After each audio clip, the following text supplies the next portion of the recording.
selamat pagi sahabat semua dimanapun berada. Pagi ini saya akan membahas tentang pernafasan perut vs pernafasan dada untuk kesehatan. Di kelas training kesehatan holistik yang saya adakan, baik itu di kelas Holistic Health Coaching online selama 1 bulan, maupun di kelas camp kesembuhan holistik selama 8 hari offline, saya selalu mengajarkan meditasi.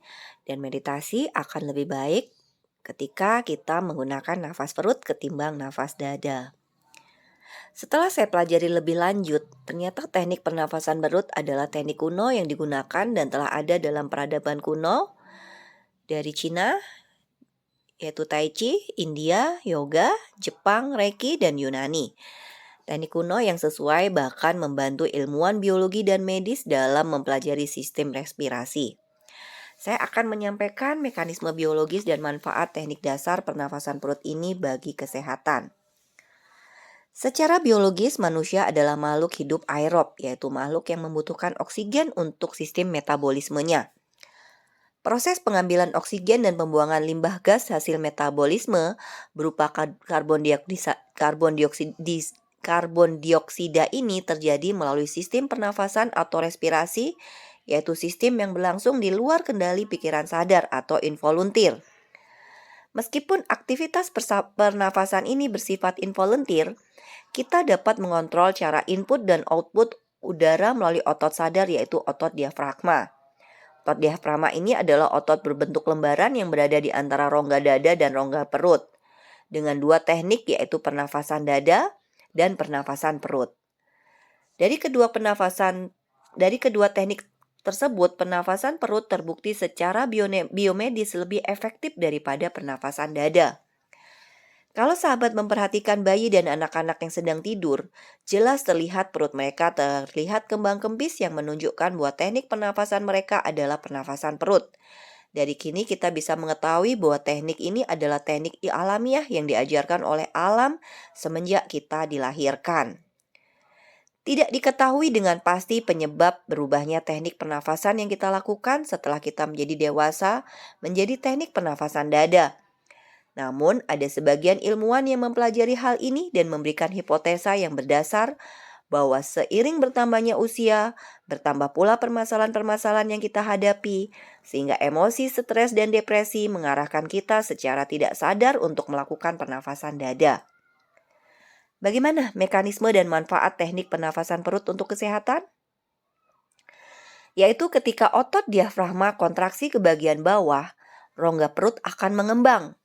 Hal ini akan menimbulkan tekanan negatif dalam rongga dada yang menyebabkan udara dipaksa, tanda petik, masuk dalam jumlah yang maksimal ke dalam paru-paru dan juga menyebabkan mengalirnya darah kembali secara optimal ke arah jantung sehingga menimbulkan efek yang menguntungkan bagi kesehatan, yaitu melancarkan sistem peredaran darah yang sangat penting dalam menjaga keseimbangan sistem biologis tubuh secara keseluruhan.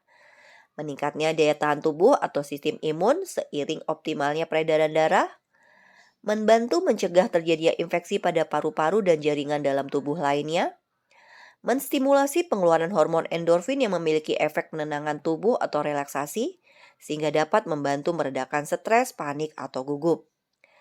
Tekanan otot diafragma yang berlangsung secara terus-menerus dengan frekuensi yang teratur ke arah organ-organ bagian bawah rongga dada seperti lambung, usus, dan hati akan memberikan efek yang pijat yang baik bagi organ-organ tersebut. Bagaimana nih teknik dan melatih pernapasan perut? Pada awalnya teknik ini membutuhkan waktu dan harus melakukan latihan yang teratur sehingga tubuh kita akan melakukannya secara otomatis. Saya sendiri telah terbiasa melakukan pernafasan perut secara otomatis setelah melatihnya selama kurang lebih 2 bulan. Rata-rata 2 kali sehari, yaitu pagi dan malam. Alhamdulillah hingga saat ini tubuh saya telah melakukannya secara otomatis. Caranya sangat gampang untuk membiasakan sistem pernafasan kita untuk melakukan pernafasan perut sebagai pernafasan dasar tubuh kita, yaitu dengan meluangkan waktu beberapa menit 2 kali sehari pagi dan malam. Yaitu caranya duduk atau berdiri, menegakkan punggung, dan sedikit mengangkat dagu.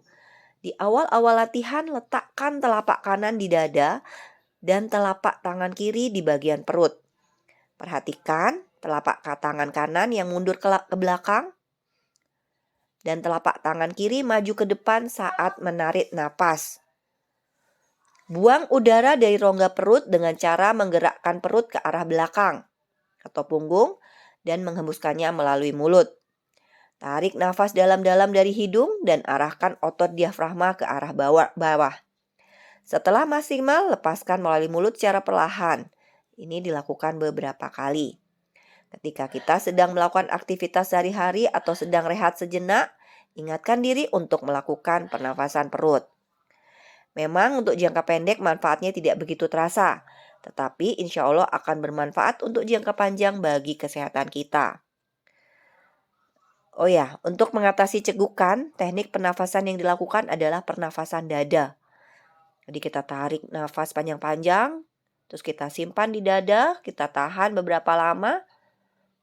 Lakukan ini beberapa kali, maka cegukan pun akan hilang dengan sendirinya. Jadi inilah fungsi pernafasan dada ini.